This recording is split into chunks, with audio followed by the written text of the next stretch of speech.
Hello everyone, today on Nerd Wars, we are looking at Hogwarts versus Mordor. We are going to be looking at the army of Mordor and the school that produces the finest witches and wizards. And to make this battle more fair, I'm going to give Hogwarts Dumbledore and a few mythical creatures to help them. And to kick things off, we are looking at the army of Mordor. Now, Mordor has the advantage in numbers because it had around 200,000 orcs. And orcs wasn't the only thing Mordor had. It had Uruk-hai, which were bred for war, trolls decked out in armor and weaponized, and wargs. And wargs were so vicious they made chihuahuas look friendly. They also had ballistas, which had a multitude of uses, and catapults perfect for destroying the castle of Hogwarts. And they also had drakes, which were dragon-like creatures. And it gets worse because they had the 9 ring wraiths. They were once great kings of men. And the ring wraiths were extremely dangerous. And they had many abilities. The ring wraiths can become invisible to most mortals, though they can still be perceived by those with the ability to see into the wraith world like Frodo while wearing the One Ring. And while invisible, their senses, particularly smell, are enhanced, allowing them to track and locate their prey. Makes them sound like some sort of bloodhound or something. And the ring wraiths can inspire great fear and dread in their enemies, often causing them to drop their weapons and succumb to despair. And they have the Black Breath. This is a potent attack that can induce illness, disorientation, and even madness through prolonged exposure. And the Nazgul possess knowledge of sorcery and necromancy, allowing them to cast spells and summon evil spirits and wield weapons imbued with dark power. And while their physical forms are ghostly, they can still wield swords, ride horses and winged steeds, and even shatter weapons with their touch. You say, I'll be back when you least expect it. And hell's coming with me. Now, the greatest of the 9 Nazgul was the Witch King of Angmar. He is literally the Lord of the Nazgul, King of the 9. Now, the Witch King was also a powerful sorcerer. He was capable of using spells to weaken structures like the Gates of Minas Tirith and destroy Frodo's sword. And he was a skilled military commander, trusted by Sauron to lead his armies. And the Witch King could control spirits and even turn living beings into wraiths. And his powers were tied to Sauron, meaning they grew stronger as Sauron's did. And the Witch King's greatest power was his ability to instill fear. His very presence caused terror, and his black breath could drive men to madness. And as for their steeds, the horse is just a horse, but the dragon-like creatures, the drakes, could easily pick up men like we see in Minas Tirith. And they also had an ear-splitting screech that they would let out. Mordor also had the mouth of Sauron, who looks like he's never brushed his teeth a day in his life. And now Sauron, who will be leading this force against Hogwarts. We already covered Sauron's powers in a previous video, so I'm just going to skim through them. He can shapeshift, he has dark magic and sorcery, manipulation, craftsmanship, influence over nature, dominion over the rings of power, fear and terror, and enhanced senses and corruption and influence. And he can also see over long distances when he's in his eye form. But we're going to put him in his body form for this battle. Now, Sauron was a towering giant, able to fling people just with swinging his mace. And he was also a godlike being. And now we move on to everyone's favorite magical school, Hogwarts. Now, we never get an exact number on how many students were in Hogwarts, but it is estimated to be around 280 to 1,000. But for the battle, we're going to go ahead and give them 1,000 students, to make it more fair. And some of the most powerful witches and wizards were teachers at Hogwarts, such as Professor McGonagall and Severus Snape, who is still alive, and fighting for the good guys. With the teachers' combined power, they were able to put a massive force field around the entire school. And this school was massive, and the force field was strong enough for it to withstand a bombardment from a good portion of Voldemort's forces. They were only able to bring down the force field with Voldemort using the Elder Wand, and even then the Elder Wand cracked when he was done. And the witches and wizards of Harry Potter had a whole slew of magical abilities. I'm not going to go over all of them because that would take way too much time, and I'm sure I don't even know all of them. In fact, I'm positive I don't know all of them. But they could freeze people, levitate, shoot lightning, fire, disarm their opponents, make things explode. So basically, they could control the elements and could easily attack from a safe-ish distance.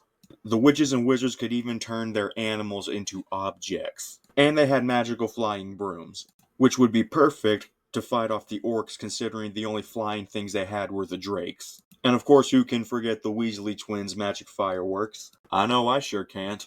Not to mention all of the potions they could make as well. And this scene right here is probably the best scene in Harry Potter Order of the Phoenix. Easily top 5. And now we move on to some of the most powerful creatures in Harry Potter. The House Elves. Now, the House Elves were so powerful, they could pretty much do wandless magic, sort of, which you need to be extremely powerful to do. They can Thanos snap and make something levitate and move it. Another powerful thing the House Elves can do is shoot a ball of energy out of their hands and send a grown man flying across the room. Or in Lucius Malfoy's case, the hallway. They can even control objects if they wanted to maim or horribly injure someone, like we see Dobby do in the Chamber of Secrets. And another thing that makes the House Elves incredibly powerful is they can teleport even in places where the most powerful wizards and witches can't teleport, such as Hogwarts and Malfoy Manor, which really makes you wonder how they were servants. And Hogwarts had one of the top 5 most powerful wizards, Albus Dumbledore. Dumbledore was so strong and so skilled, he was able to counter some of Voldemort's strongest attacks, like the giant fire snake. And after Dumbledore was finished with the snake, he took some water and surrounded Voldemort in it, probably trying to drown him. Which is a good plan, but even after Voldemort broke out of it and started shooting stuff at Dumbledore, Dumbledore was still able to deflect it. So then Voldemort gets the idea, I'm just gonna break all of this glass around me and fling it at Dumbledore. But even then, it still did not work because Dumbledore turned it into sand or dust, which did not make Voldemort happy at all. And even when Dumbledore was in a very weakened state, he was still able to shoot out mass amounts of fire and save Harry's life, while fending off a bunch of creatures. So Dumbledore was wise, resourceful, and quick on his feet. And some of the other creatures that's going to be defending Hogwarts are Thresholds, I think that's what they're called, and Centaurs, and of course the Ghosts. But who would win, Hogwarts or Mordor? I think Hogwarts would barely be able to pull off a victory on this one, just because of all of their magical abilities and everything. This is how I think it's going to play out, and let me know down in the comments if you would like me to do this again. Professor Dumbledore. What do you want, boy? I was flying on my totally awesome magic flying broom. 2,000 points to Gryffindor! Thank you, sir, but please listen. An army is approaching. Is it unicorns? No, sir. Is it Voldemort? No, sir. It's an army of these ugly creatures, and they're armed for war with catapults and everything. Get ready for war, son. None of us are gonna make it out of this battle alive.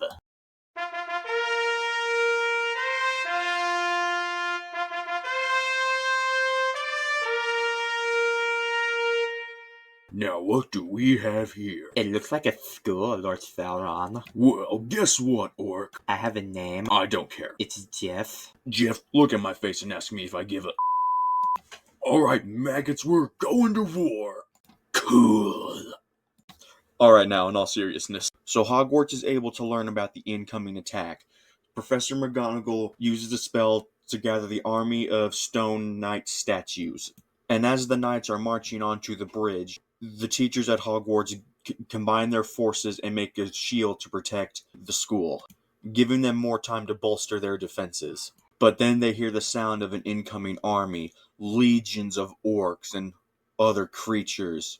The orcs rush through the castle, but get disintegrated due to the force field surrounding the school, leaving them to withdraw and think of how they can break through. But after a few hours, Sauron uses his magic and sorcery to bring down the shield. With the force field gone, the army of Mordor charges in, but vines just shoot up, start to trap the trolls and the orcs and taking them to the ground. Catapults and ballista shots fly through the air, destroying the castle, while the knights still deal with the trolls and orcs on the bridge. The knights were many, but the trolls were too powerful, and there were too many. They laid waste to the knights on the bridge, paving a path for the orcs to follow. But while the orcs were swarming onto the bridge, Professor Snape led a company of thresholds and flying witches and wizards to take out the catapults and ballistas, destroying them and orcs. But then the Drakes showed up with their Nazgul riders. Snape was able to successfully perform the killing curse on 2 of the beasts, sending them and their riders down to the ground. But the other 7 made their way to the castle. 2 more ring wraiths were able to make it to the top of the tower, but they were met by Arthur Weasley and Kingsley Shacklebot, who were able to defeat them, just barely. The centaurs fought the best they could. They were able to take down a few trolls and orcs, but were quickly getting overpowered. The orcs were able to plow through the witches and wizards, killing Lavender Brown and Colin Creevy, along with many others. However, there were some students who used the debris from the castle as projectile objects and killed many orcs with it, but there were still too many. They kept charging through. At this point, even most of the knights were gone.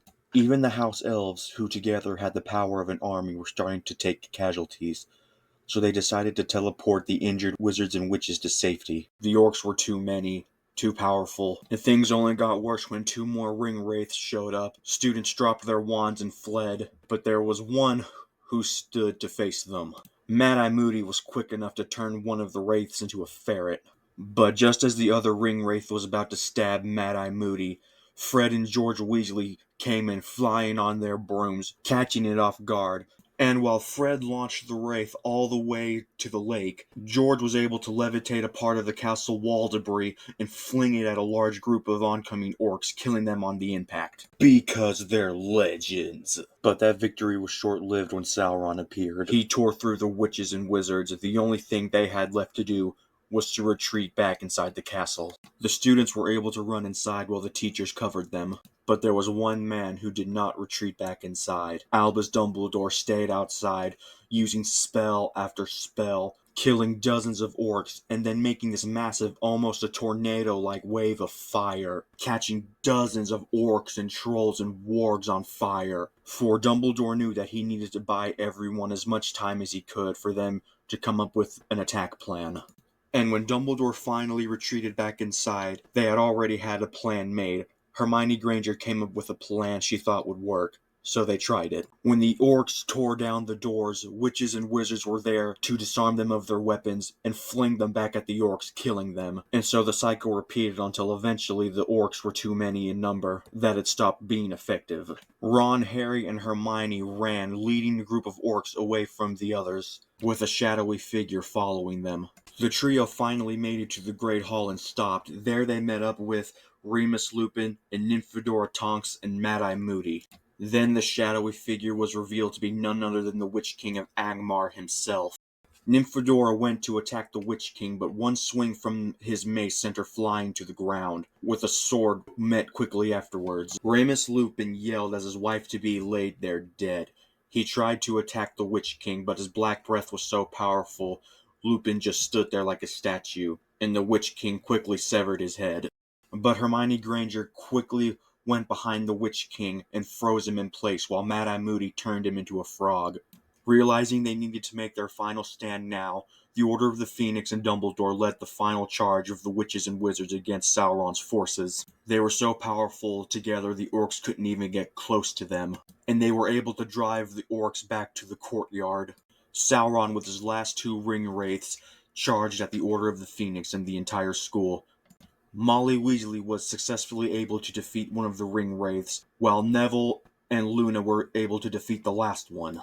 Many tried to stop Sauron, even Mad-Eye Moody, but Mad-Eye Moody was no match and lost his life, along with many others. But then, Ron, Harry, and Hermione showed up. While Ron and Hermione used their magic to pull Sauron's arms, Harry unleashed this massive blast, sending Sauron flying, ripping his arms off. And then Dumbledore hit Sauron with fire and didn't stop till Sauron was just ashes. Seeing their leader gone, the orcs ran, leaving Hogwarts victorious. At the end of the battle, they were all hailed as heroes, but they took the time to honor the friends that they had lost and the sacrifices they had made so that they were able to win on this day. But the students and teachers knew that they weren't truly dead, because their heroism would live on in their memories. And at the beginning and the end of every school year to follow, they would always honor the fallen ones. No Weasleys were harmed during the making of this video.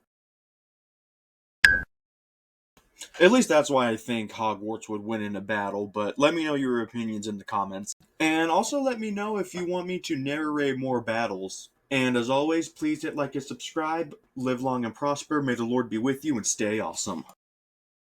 I guess I'm the ruler of Mordor.